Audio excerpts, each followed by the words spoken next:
Hello, welcome back to another vlog. For today's video, naisipan ko to share with you how Bupa works, so how private insurance work here in Australia, because I recently been through like the insurance thingy and all that.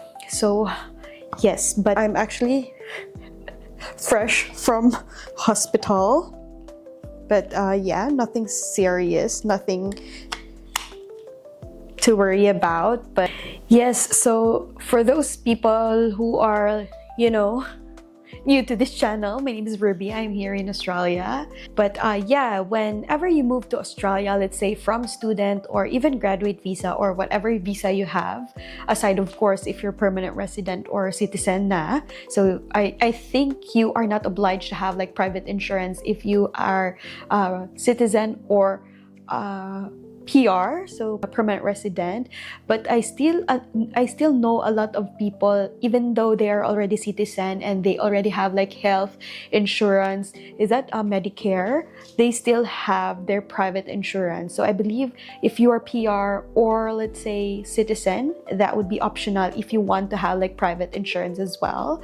So yes, I'm not sure about that. You can research about that. But for those people who are residing in Australia, like temporary residents here in Australia, let's say for us, we are currently in graduate visa.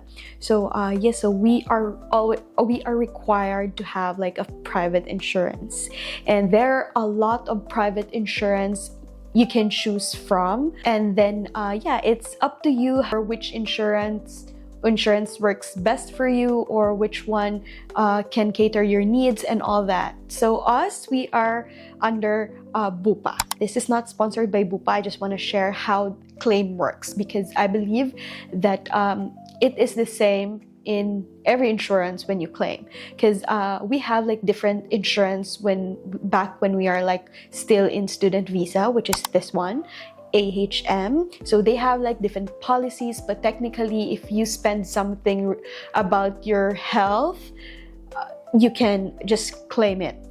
Yes, so that should be it. I know everyone is aware how insurance works.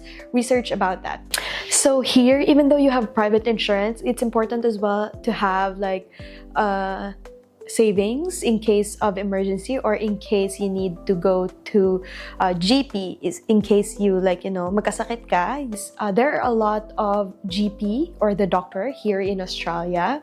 But yeah, if you would like, if your situation is not that emergency, I think it's better to search for like the doctor that is accredited to Bupa, because I know people can claim their like health expenses. Let's say you went to the GP and then the GP charges more than Bupa and all that, so they will just return the percentage of that payment, but not like the whole payment, if that makes sense. Because how insurance works is that, so technically if the GP fee is 150, and then you will like on, let's say the percentage that you will get the money back is like, let's say $50, so you have to pay for the extra 100. So I know, but I haven't tried though, I know there are GP that their fee is just, let's say lower than 150.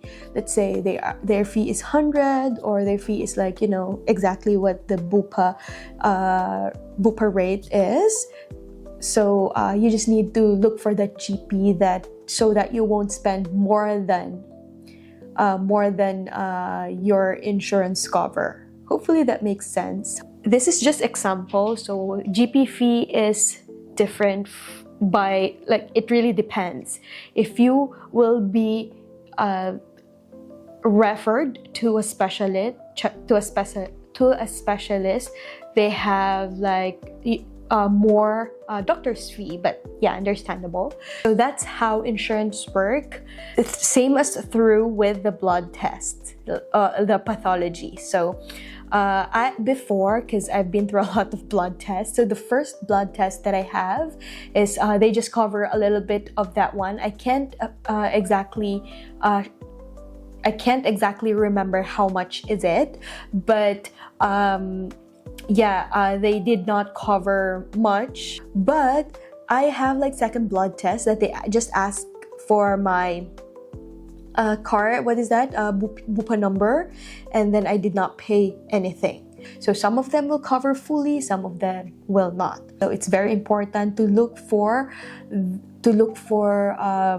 GP, or if you got hospitalized, those hospital that will cover like mostly of the fee, so that you don't need to pay out of the pocket.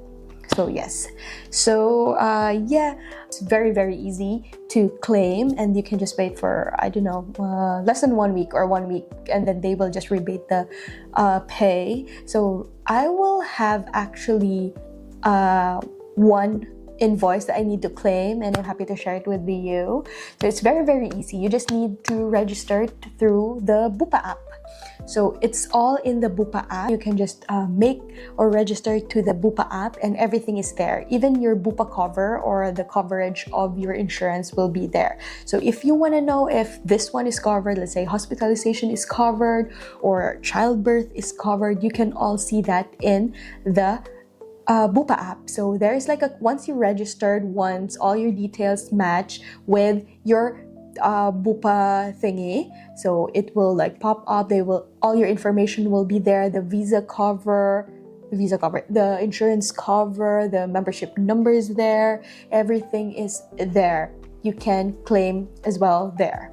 So there is like also a customer service where you can message them or call them in there. Yes. So that should be it. So there you go. I hope for those people who are new here in Australia, hopefully this video helps. Hopefully if you need to claim something in Bupa, of course the easiest way is just to call them. But if you want to do it yourself, you can claim it using the app. So this is just to share with you our experience as well. So yeah, if you're unsure about it, just call them. Yeah, but if you want to claim something, because usually, if you went, let's say, to GP, and you will be, checked, or like referred to pathologists and all that, so they will just give you an invoice. So there's a part that says item number. That's very important, because I really remember my first blood test, they give me an invoice but without item number, so I have to like call them back and all that, because item number is very important. So item number, I will show it to you, but item number is very important in claiming. But yeah, they will give you an estimated amount, but yeah, it's important as well to read about your cover, if the refund or the rebate is correct, the percentage is correct. So yeah, just go over through the cover. They will all discuss that with you as well. Otherwise, you can call them. It's easier to call them, to speak to them.